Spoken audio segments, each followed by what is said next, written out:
તો તમે જોવો છો કે આપણું કાઠિયાવાડી હોટલ જેવું જ શાક બની અને તૈયાર છે। હેલો ફ્રેન્ડ, તો તમારું સ્વાગત છે મારા રસોડામાં। તો આજે હું તમારી સાથે શેર કરીશ કાઠિયાવાડી ઢોકળીના શાકની રેસીપી।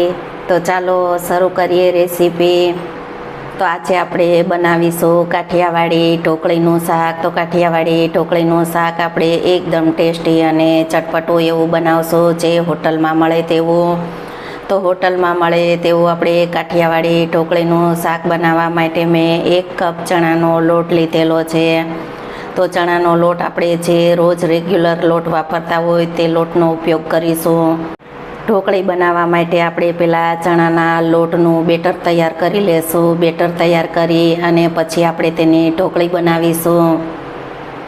લોટને આપણે મિક્સિંગ બાઉલમાં ઉમેરી દેશું।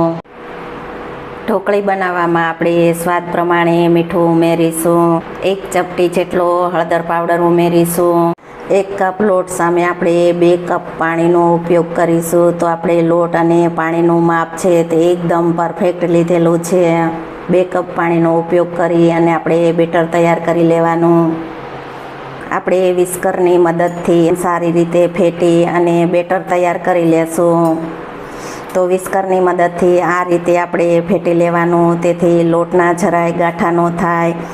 તો તમે જુઓ છો કે આપણે બેટર એકદમ સારી રીતે વિસ્કરની મદદથી ફેટી અને તૈયાર કરી લીધું છે। આ રીતે કાઠિયાવાડી ઢોકળીનું શાક બનાવીશું। તો કાઠિયાવાડી ઢોકળીનું શાક બનાવવા માટે આપણે ઢોકળીનું બેટર છે તેને 5 થી 7 મિનિટ મીડિયમ ગેસની ફ્લેમ ઉપર ઉકળશે, એટલે બેટર છે તે એકદમ સરસ ઘાટું થઈ જશે। તો આ રીતે આપણે સતત હલાવતા રહેશું। તો 5 થી 7 મિનિટ આપણે આ રીતે સતત હલાવતું રહેવાનું।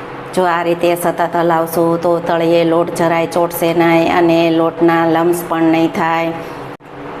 5 મિનિટ જેવું થઈ ગયું છે અને આપણું બેટર એકદમ સરસ ઘાટું એવું થઈ ગયું છે। તો તમે જોઈ શકો છો। હજી આપણે 2 મિનિટ આ રીતે સતત હલાવી અને એકદમ સ્મૂથ તૈયાર કરી લેશું। જો તમે આ રીતે બેટરને સતત હલાવશો તો આ રીતે એકદમ સ્મૂથ એવું તૈયાર થઈ જશે અને ઢોકળી પણ એકદમ સરસ પરફેક્ટ એવી જ બનશે।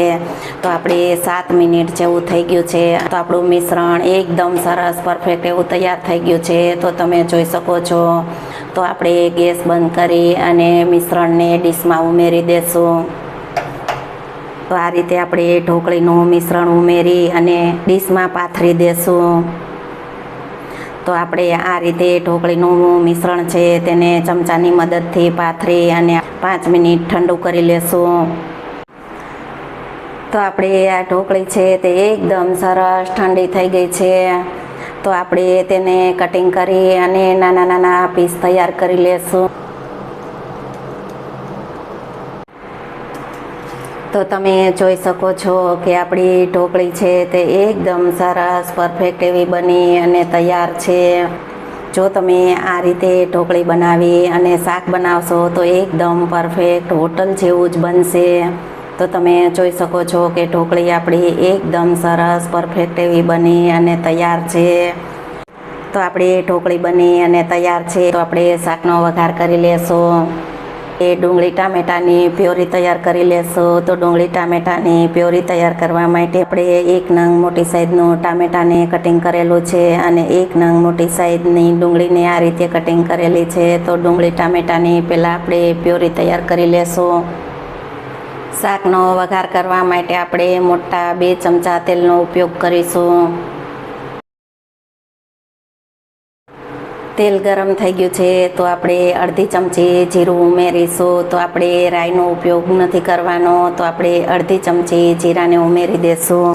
1 ચપટી હિંગ, અડધી ચમચી હળદર પાવડર, 1 ફૂલ બાદિયાનું, 2 નંગ સૂકા લાલ મરચાં, આપણે 2 ચમચી આદુ મરચું લસણની પેસ્ટ ઉમેરીશું। તો તીખાશ તો તમે તમારા ટેસ્ટ પ્રમાણે લઈ શકો। આદુ મરચું લસણની પેસ્ટને આપણે 1 જ મિનિટ સતળાવા દેશું। 1 મિનિટ સતળાય ત્યાર પછી આપણે તેમાં ડુંગળી ટામેટાની પ્યોરી ઉમેરી દેશું। 1 મિનિટ જેવું થઈ ગયું છે। આપણે આ ડુંગળી ટામેટાની પ્યોરી ઉમેરી દેશું અને સારી રીતે મિક્સ કરી લેશું।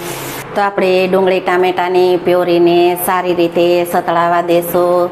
તો ડુંગળી ટામેટાની પ્યોરી તેલમાં સારી રીતે સતળાય ત્યાર પછી આપણે તેમાં મસાલા ઉમેરી અને પાણી ઉમેરશું. ડુંગળી ટામેટાની પ્યોરી છે તે એકદમ સારી એવી સતળાઈ ગઈ છે. તો તેમાં આપણે મસાલા ઉમેરી દેશું. તો મસાલામાં આપણે કાશ્મીરી લાલ મરચું પાવડરનો ઉપયોગ કરીશું. આપણે 2 ચમચી કાશ્મીરી લાલ મરચું પાવડર ઉમેરીશું. અડધી ચમચી ધાણા જીરું પાવડર, સ્વાદ પ્રમાણે મીઠું ઉમેરીશું. 1/2 ચમચી ખાંડનો ઉપયોગ કરીશું. નાની ચમચી જેટલો ગરમ મસાલા પાવડર ઉમેરીશું. તો મસાલાને આપણે સારી રીતે મિક્સ કરી અને 3 થી 4 મિનિટ આપણે સતળાવા દેશું. 3 થી 4 મિનિટ તેલમાં સતળાય તેથી શાકનો કલર એકદમ સારો આવે તેના માટે આપણે 3 થી 4 મિનિટ સતળાય ત્યાર પછી આપણે પાણીનો ઉપયોગ કરીશું. તો 4 મિનિટ જેવું થઈ ગયું છે અને મસાલા એકદમ સારા એવા તેલમાં સતળાઈ ગયા છે. તો આ રીતે આપણે પહેલાં તેલમાં સારી રીતે ડુંગળી ટામેટાની પ્યોરી અને મસાલાને સાતળી લેશું. તો શાકનો કલર એકદમ સારો લાલ થશે. તો તેના માટે આપણે આ રીતે મસાલાને પહેલાં તેલમાં સતળાવા દેવાના, ત્યાર પછી આપણે પાણીનો ઉપયોગ કરવાનો. તો તમે જોઈ શકો છો કે આપણા મસાલા સારા એવા તેલમાં સતળાઈ ગયા છે. તો તેલ પણ છૂટું પડી ગયું છે. તો તમે જોઈ શકો છો. તો તેમાં આપણે અડધા કપ જેટલા પાણીનો ઉપયોગ કરીશું. આપણે અડધા કપ પાણીનો ઉપયોગ કરી અને પ્યોરીને 2 થી 3 મિનિટ ઉકળવા દેશું. ત્યાર પછી આપણે ઢોકળી ઉમેરીશું. 3 મિનિટ જેવું થઈ ગયું છે અને પ્યોરી એકદમ સારી એવી ઉકળી ગઈ છે. તો તેમાં આપણે ઢોકળી ઉમેરી દેશું. તો આ બધી જ ઢોકળી આપણે ઉમેરી દેશું. આપણે ઢોકળી ઉમેરી અને 3 થી 4 મિનિટ આપણે તેને ચડવા દેશું. તો આપણે 4 મિનિટ જેવું થઈ ગયું છે અને તેલ પણ ઉપરથી આ રીતે છૂટું પડી ગયું છે. તો તમે જોઈ શકો છો. તો ઢોકળી ઉમેરી અને આ રીતે તેલ છૂટું પડે એટલે આપણે ગેસને બંધ કરી દેવાનો. તો તમે જોઈ શકો છો કે આપણું ઢોકળીનું શાક છે તે એકદમ સરસ એવું બની અને તૈયાર છે. તમે આ રીતે ઢોકળી બનાવશો તો તેલમાં જરાય છૂટી નહીં પડે અને એકદમ સરસ પરફેક્ટ જે હોટલમાં મળે તેવું જ શાક બનશે. તો તમે જોઈ શકો છો. તો ઉપરથી થોડા ધાણા ઉમેરી અને આપણે ગેસને બંધ કરી દેશું. આપણું કાઠિયાવાડી ઢોકળીનું શાક બની અને તૈયાર છે. તો છે ને એકદમ સરસ જે હોટલમાં મળે તેવું.